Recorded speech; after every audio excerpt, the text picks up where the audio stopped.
O portão rangia toda vez que o vento passava, como se reclamasse dos anos que o deixaram enferrujar. Eu estava na varanda, regando as plantas, quando ouvi batidas suaves, tímidas, quase como se o visitante tivesse medo de atrapalhar. Levantei a cabeça e vi um menino. Pequeno, talvez uns 8 anos, segurando uma mochila azul e um olhar curioso.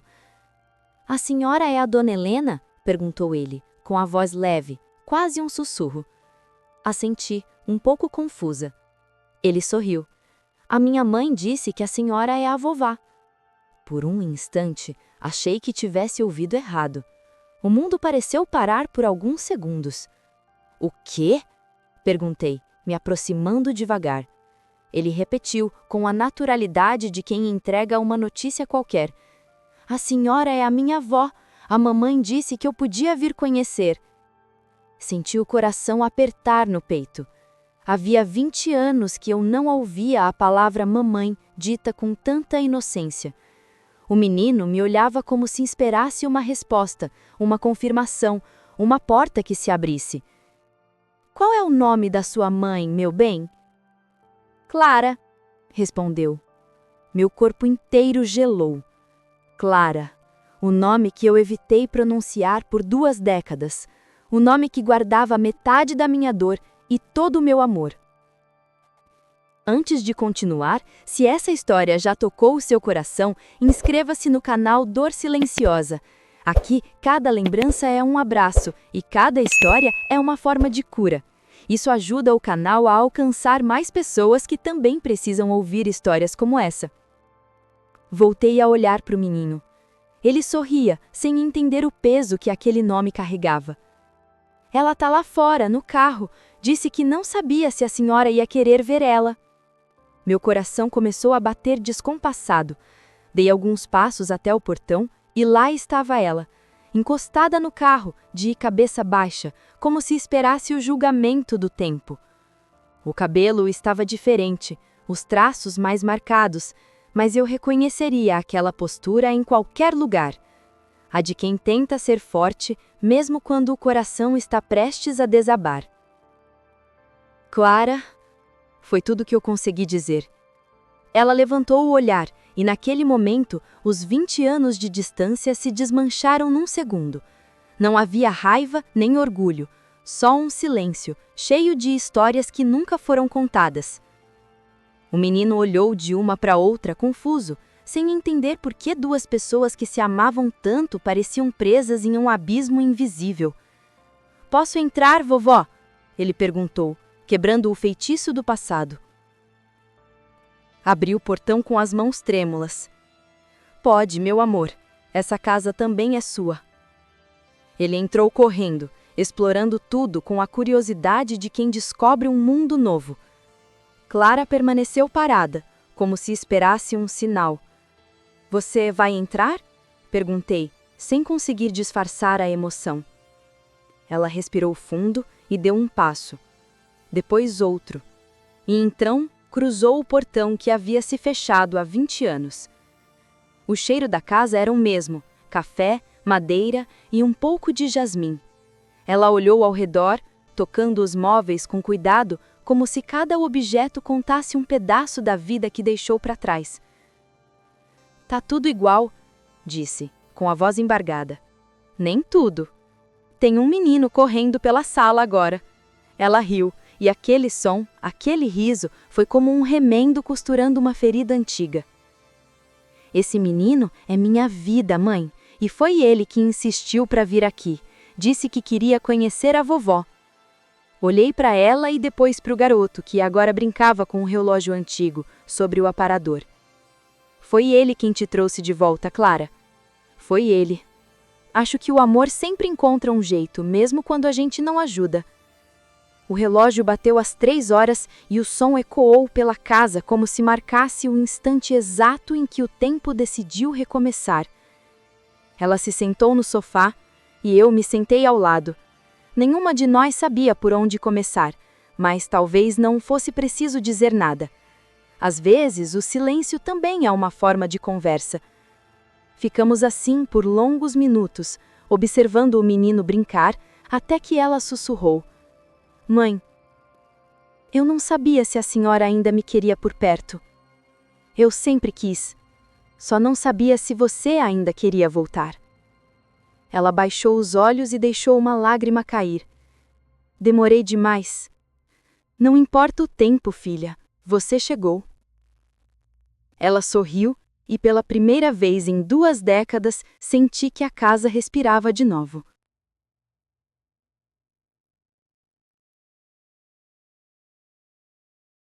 O menino adormeceu no sofá, abraçado a um travesseiro antigo, o mesmo que a Clara usava quando era pequena.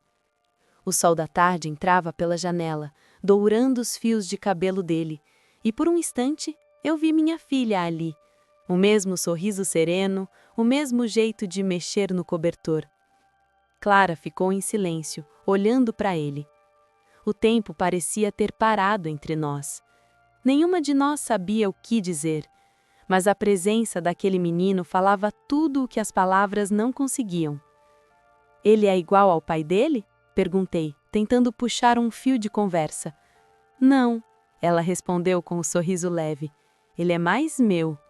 Herdou a teimosia, o medo e a vontade de recomeçar.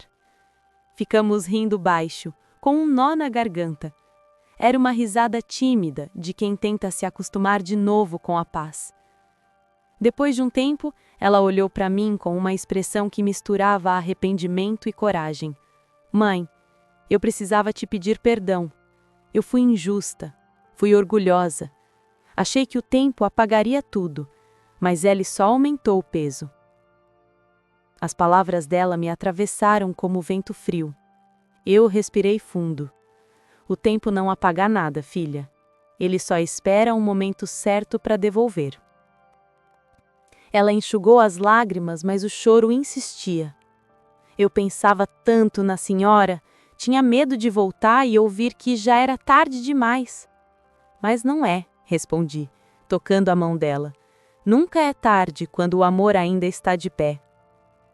O silêncio voltou, mas era um silêncio diferente agora. Um silêncio cheio de perdão, de lembranças e de vida. Do outro lado da sala, o relógio marcou 4 horas. O mesmo relógio que tinha parado anos atrás, no dia em que Clara saiu pela porta. Eu me levantei e me aproximei dele. O ponteiro, enferrujado, tremia levemente. Girei a chave na parte de trás e, como num milagre, o tic-tac recomeçou. Clara me observava. Ainda guarda esse relógio? Perguntou. Guardei tudo o que me lembrava de você, mesmo quando doía. Ela se aproximou devagar e passou os dedos pelo relógio, como quem toca uma ferida cicatrizada. Eu também guardei algo seu. Ela abriu a bolsa e tirou uma pequena caixa de madeira. Dentro, um colar dourado, com um pendente em forma de flor. A senhora me deu quando eu fiz 15 anos. Eu prometi que nunca tiraria. Peguei o colar nas mãos. O metal ainda guardava o calor da pele dela. Por que me trouxe de volta? Perguntei. Ela respirou fundo. Porque chegou a hora de devolver o que o tempo não conseguiu apagar.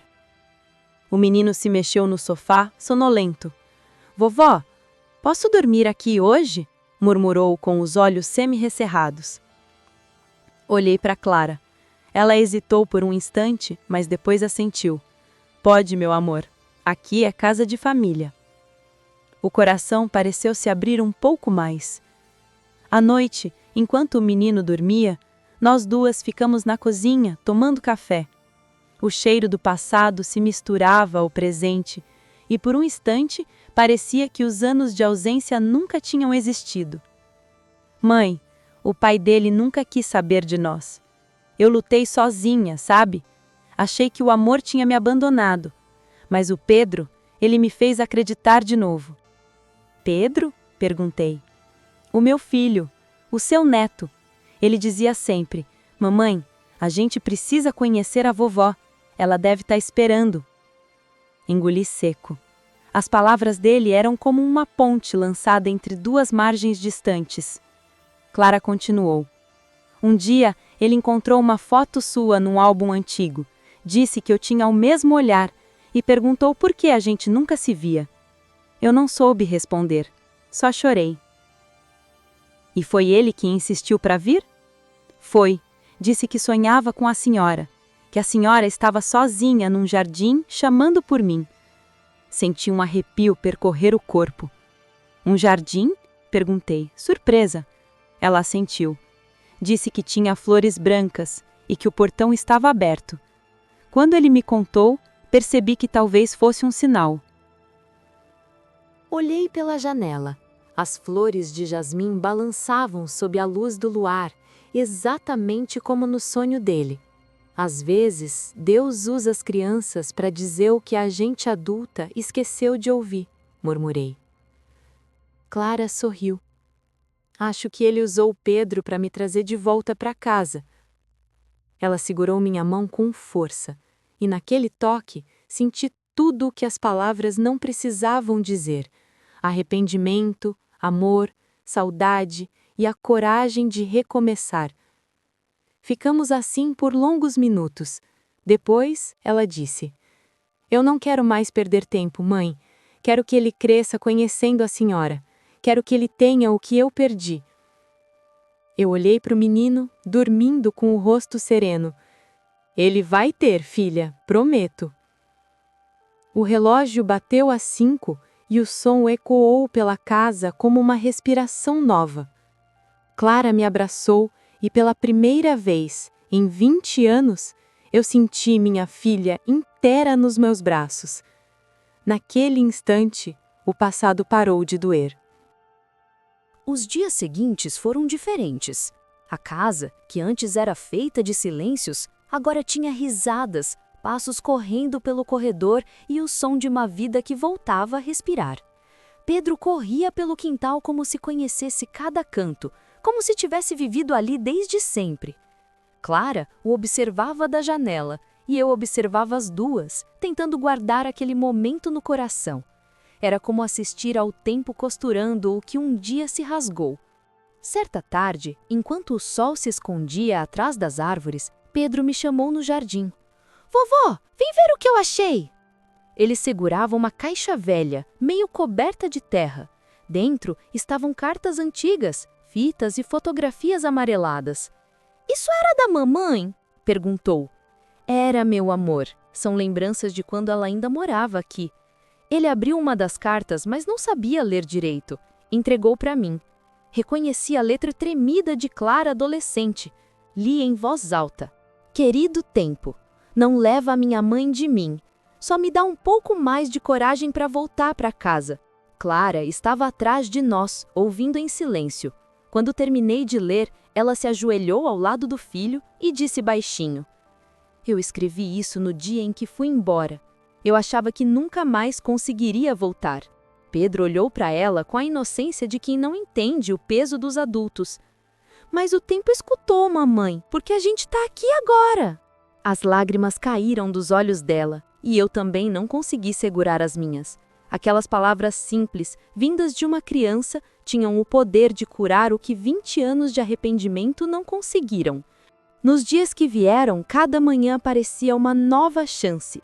Clara me ajudava a cuidar do jardim.